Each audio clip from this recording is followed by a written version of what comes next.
कक्षा 10वीं प्रकरण 2 पाइथागोरस का प्रमेय, पाठ्यपुस्तक पृष्ठ क्रमांक 30। पहला हेडिंग देखोगे, लिखा है पाइथागोरस प्रमेय। पाइथागोरस प्रमेय कहता है कि कर्ण का वर्ग बराबर आधार का वर्ग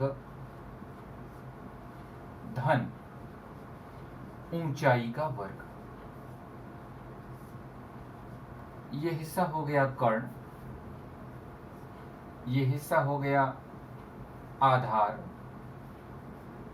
और ये हिस्सा हुआ ऊंचाई। कर्ण का वर्ग यानी AC वर्ग, आधार यानी AB वर्ग, आधार यानी BC वर्ग, ऊंचाई यानी AB वर्ग।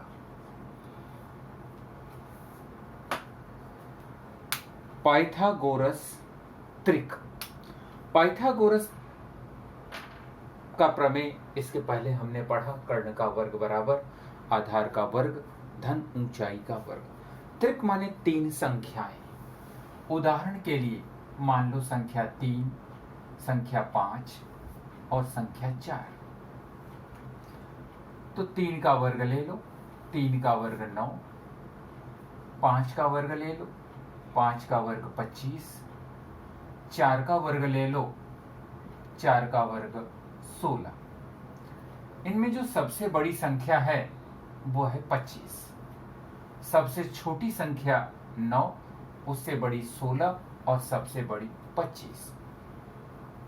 तो उन छोटी संख्या 3 का वर्ग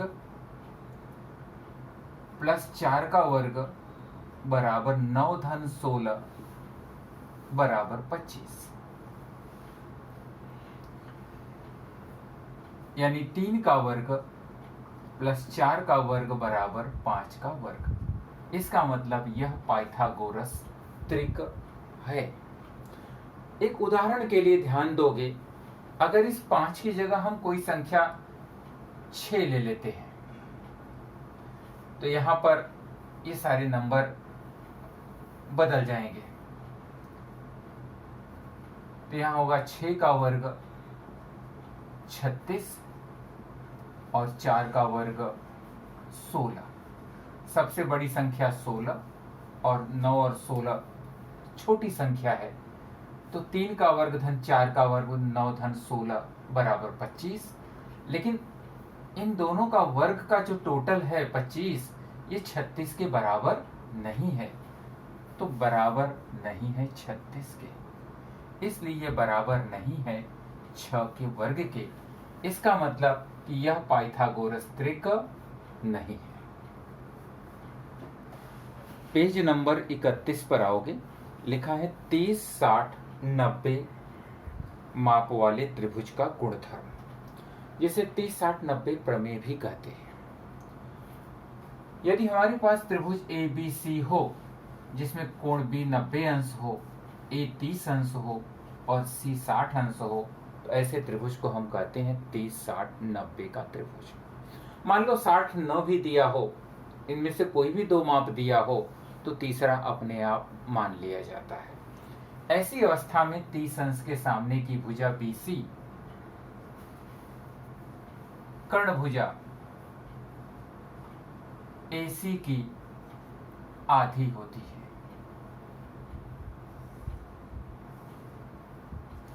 साठ अंश के सामने की भुजा AB कर्ण की करनी 3/2 गुनी होती है।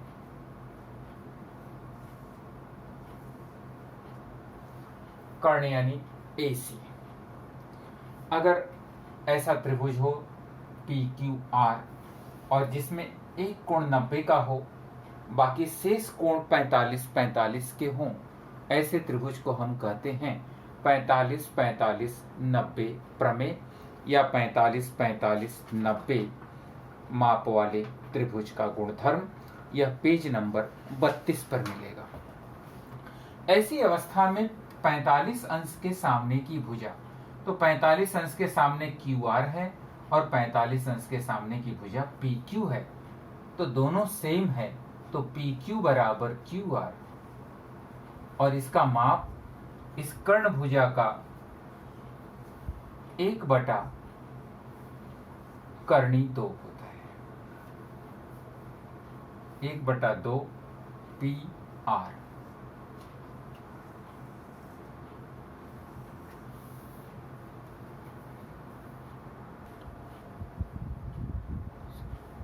पेज नंबर 33, समरूपता और समकोण त्रिभुज।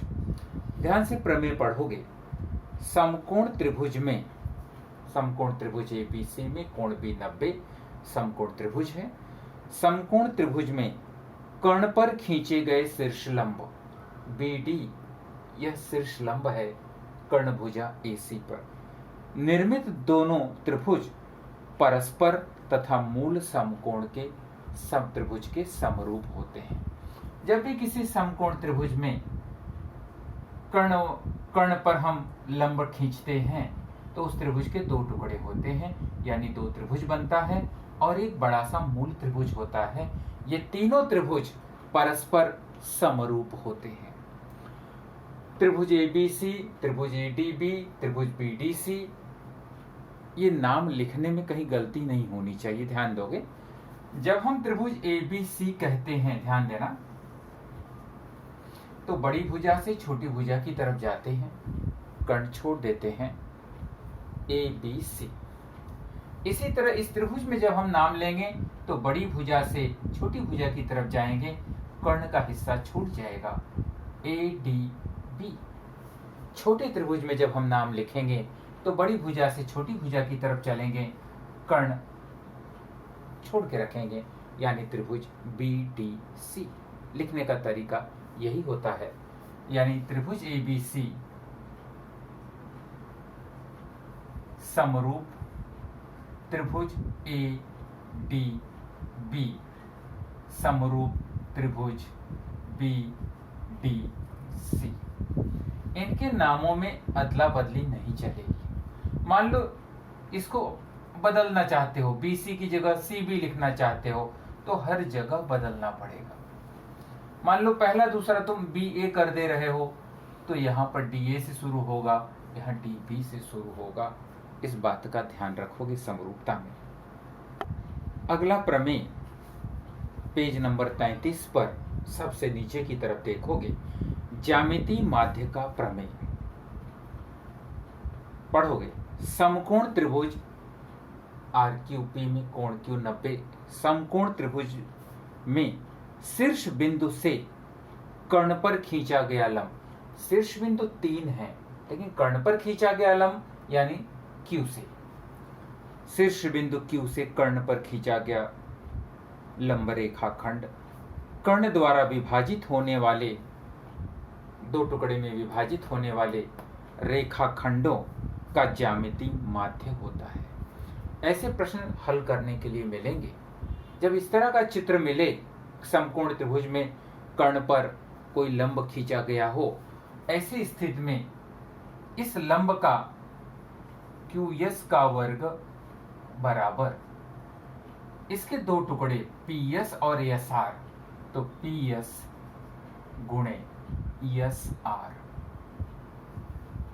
इसे कहते हैं ज्यामितीय माध्य का प्रमेय। और इसे यह भी कहा जाता है कि शीर्ष लंब QS रेख PS और रेख SR का ज्यामितीय माध्य है।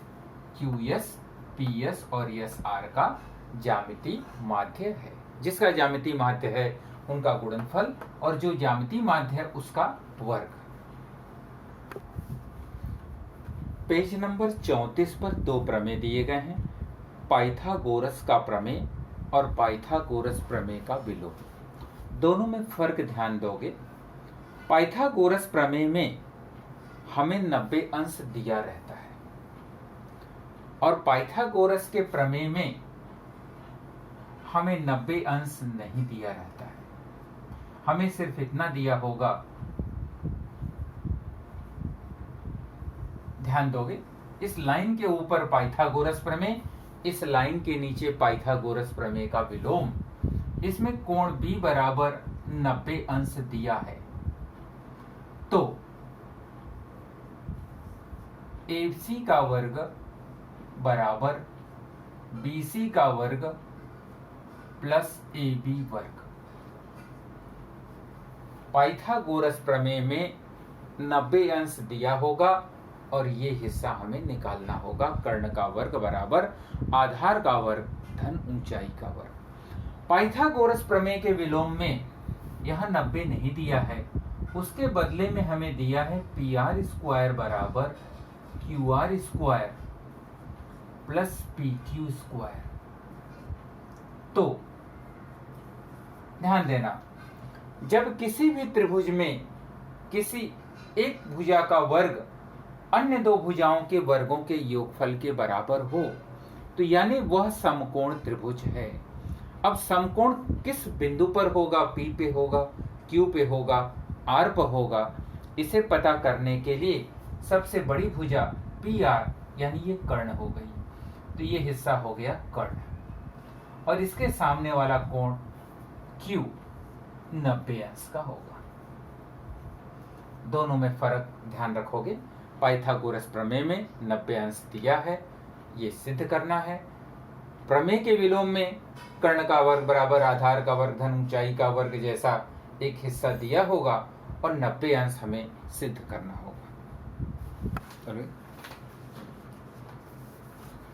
पहले क्वेश्चन में पढ़ोगे, प्रश्न संग्रह 2.1 पेज नंबर 38 पर नीचे दिए गए त्रिकों में से पाइथागोरस के त्रिक पहचानो और कारण सहित लिखो।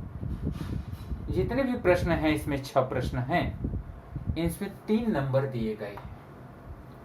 इन तीनों नंबर में इन तीनों संख्याओं का हम वर्ग निकालेंगे। अगर बड़ी संख्या का वर्ग अन्य दो छोटी संख्याओं के वर्गों के बराबर हो तो पाइथागोरस त्रिक है, और न हो तो पाइथागोरस त्रिक नहीं। तो यहां पर हम लिखेंगे कि 3 का वर्ग बराबर 9, 5 का वर्ग 25 और 4 का वर्ग बराबर 16।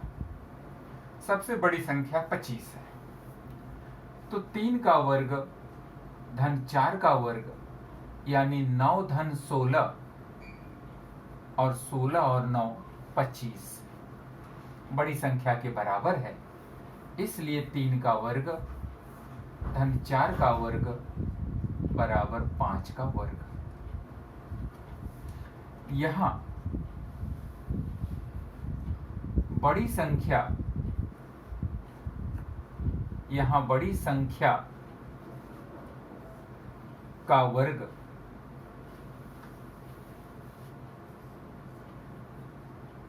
अन्य दो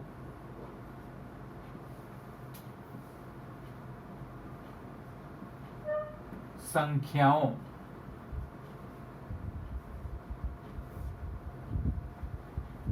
के वर्गों के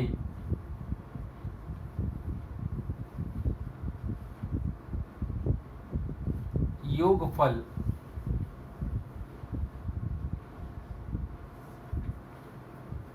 के बराबर है,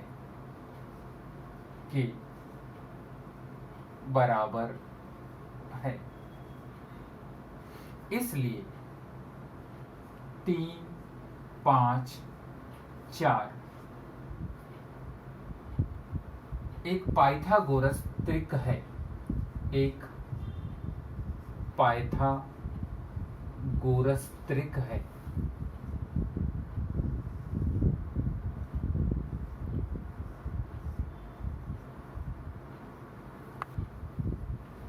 क्वेश्चन का दूसरा पार्ट ध्यान दोगे। दूसरा पार्ट है संख्या 4, 9, 12। तो ये दूसरा हिस्सा यहां से मिटा दोगे। चलो, क्वेश्चन नंबर 1 का दूसरा हिस्सा संख्या 4, 9, 12। पहली संख्या 4 का वर्ग 16, 9 का वर्ग 81, 12 का वर्ग 144। 12 में 12 का गुणा कर दोगे 144 मिलेगा। इन तीनों में सबसे बड़ी संख्या है 144, उसे छोड़ दो तो 4 का वर्ग प्लस 9 का वर्ग 16 प्लस 81, टोटल करोगे 6 1 7 8 1 9 97। ये जो उत्तर मिला ये 144 के बराबर नहीं है, यानी ये बराबर 144 के नहीं आया। इसलिए 4 का वर्ग प्लस 9 का वर्ग बराबर लिख के काट दो, 12 के वर्ग के बराबर नहीं है। यहां बड़ी संख्या का वर्ग अन्य दो संख्याओं के वर्गों के योगफल के बराबर नहीं है।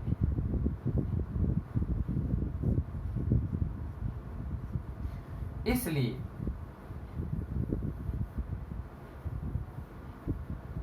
4 9 12 यह पाइथागोरस त्रिक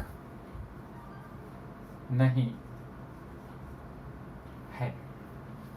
इसका सवाल नंबर पहले का तीसरा, चौथा, पांचवा और छठा तुम लोग होमवर्क कर लोगे।